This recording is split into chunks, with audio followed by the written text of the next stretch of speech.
Hello, everybody, and welcome to another episode of Boldly Going, where we discuss all things Trek. It is I, Merlin, sometimes known as Joe, and I've got my film fanatics friends with me. I've got Dan over here. Hello. Got Justin over there. How's it going? And today we're going to be talking about the Next Generation in one of the first pivotal Picard episodes, The Battle.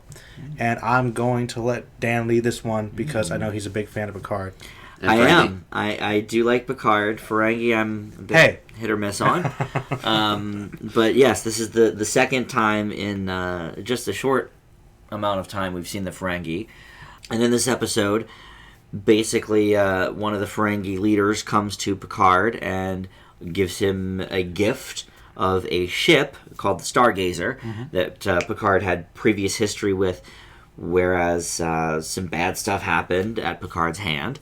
And so basically this episode deals with him dealing with that whole scenario. There's a lot of sort of mental flashbacks. He starts getting these headaches, and so he basically, in his mind, goes back to what happened on the Stargazer originally. I think this episode definitely is a strong one for Picard's character. Certainly. Other than that, I can't say I really liked it that much. It was okay.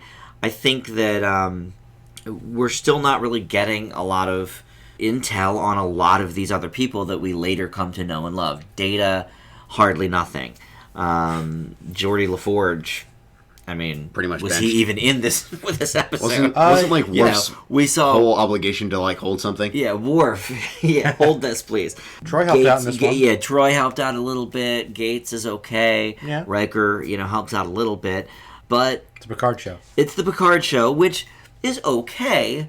But maybe it's the fact that in doing Boldly Going, we have already seen now the whole flashback thing several times just in the last few weeks. I mean, we had the Dax episode of Deep Space Nine, and then the Voyager episode deals with sort of going back and reflecting in numbers that we recently did. So it's sort of hard, and maybe it's unfair to do it that way, because obviously when this episode premiered, those episodes didn't exist of Deep Space Nine and Voyager.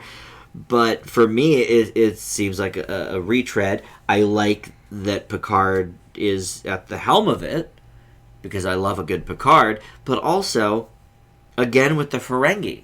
We're only 8 or 9 episodes into Deep Space Nine, and already we've seen them twice. Well, they were pegged as the main villains early on.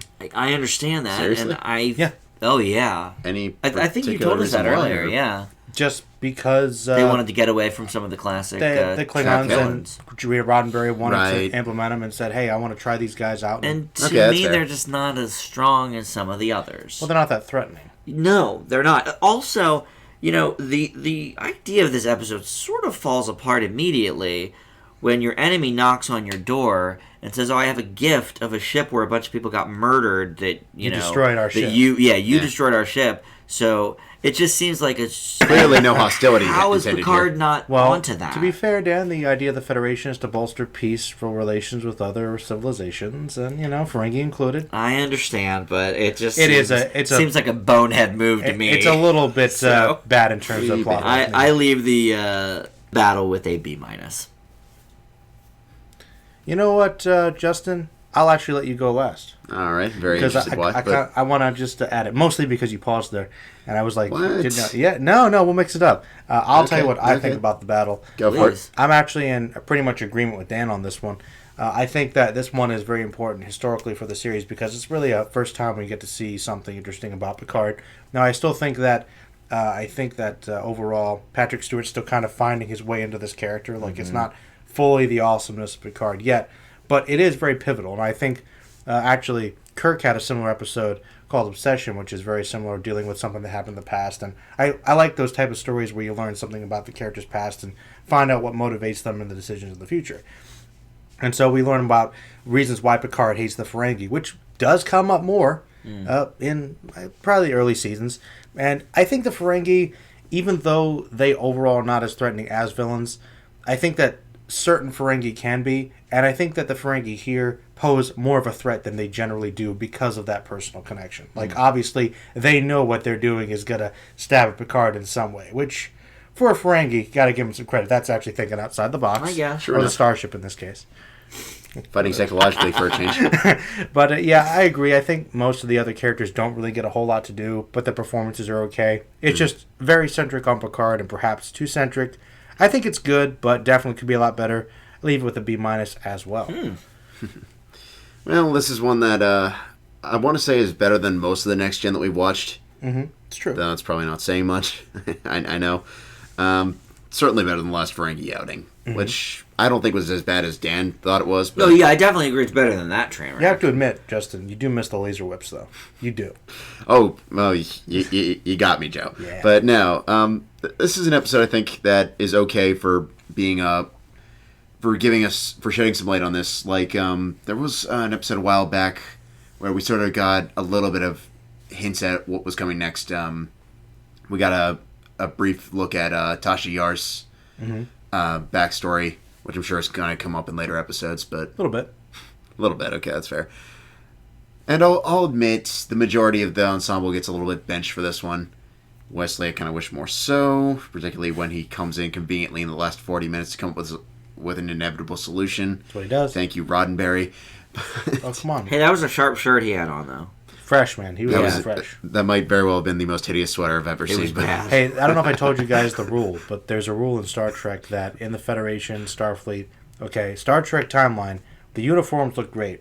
Civilian clothing, particularly human civilian clothing, looks horrible. Seriously, watch all Star Trek. Anytime they're wearing something that's not Starfleet regulation, looks Wasn't good. We'll be on to god you. awful. That's why in Deep Space Nine, they have alien tailors. Ah, interesting. Problem solved, crisis averted. It's true. But I mean, fortunately, Wesley doesn't get a whole lot to do in this episode, so he doesn't ruin it as much as he has in other episodes. I'll never forget the weird, let's get Data to literally insert all the chips to save the day. Well, at least Data was involved. At least Data was involved. And he's, to some extent, involved with this one. A little bit. At least in a way that... Super barely. Super barely, but he does introduce a lot of the key plot points that are coming into, like, solving the scenario and He's exposition man. Yeah. More or less walking plot device, but it That's works. my point. If you're exposition man, literally anybody could do But your bit. if you're going to have somebody do it, it's Data, because well, it I knows guess everything. that's true. I mean, he's a walking database, but... Literally. Sorry, that was bad. No, it was good. It was good. I like it. Keep it. But no, I think it's a good episode to shine some more light on that. We got a little bit with Picard's backstory with his grandmother, I believe, Joe. Mm-hmm. Yep. And this one we get to see a little bit more about his past life as a captain, which I think is important. I wish it wasn't edited as badly as it was. I mean, I want to be meaner about that, but I also know it was the 80s and we still didn't have like some of the best effects for that yet. So, hey, I'll forgive weird angelic ghost ship. Yeah, that pops up too. But I mean, I think it's an okay episode for definitely by season 1 standards. I like that the Ferengi are getting a little bit more complicated than just simply Money. money, hybrid space troll. Sorry, Q. But I'm with you guys. This one's a B- for me. Yeah, I think this one works pretty well for what it is, and I think it definitely is a foundation for better things to come. You really don't like Wesley, Justin. Like you really. Any episode Wesley's even a part of goes down for Justin immediately. Well, there was one episode actually in season 1. I forget which one it was, but there was one where he was like talking with an engineer or something like that, and it's actually believable. He's actually deciding to be a kid instead of Star Trek equivalent of Doogie Howser. He is very smart.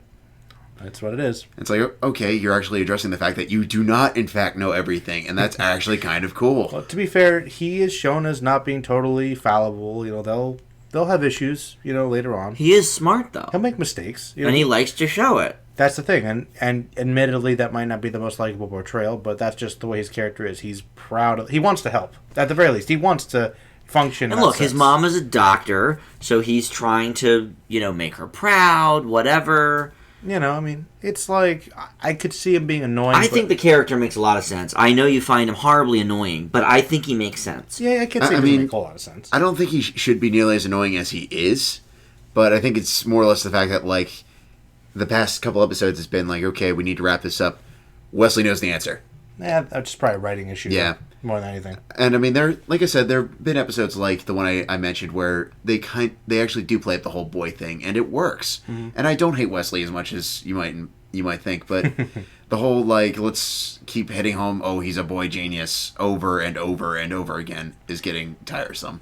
Honestly, one of my favorite Ferengi episodes of Next Gen involves the Picard vacation.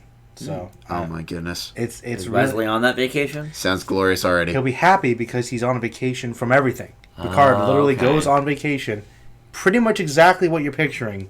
It is that way. I mean, I'm just imagining Picard in a Hawaiian shirt. Yeah, I'm so- picturing Bermuda shorts and Exactly. a beach chair. As I Absolutely.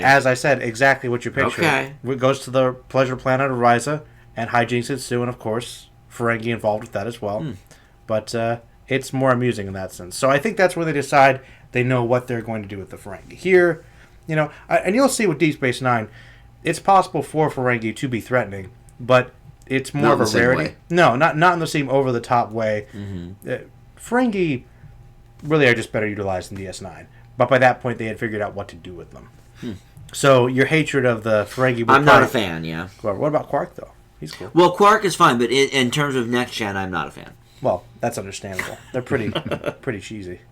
But, yeah, that's pretty much all we have to say about that one. Next time we're going to go back to DS9. If you have any comments or questions, let us know your thoughts on this episode or others. Maybe other things you want us to mention specifically, please do. But until then, say goodbye, everybody. See ya. Take us out.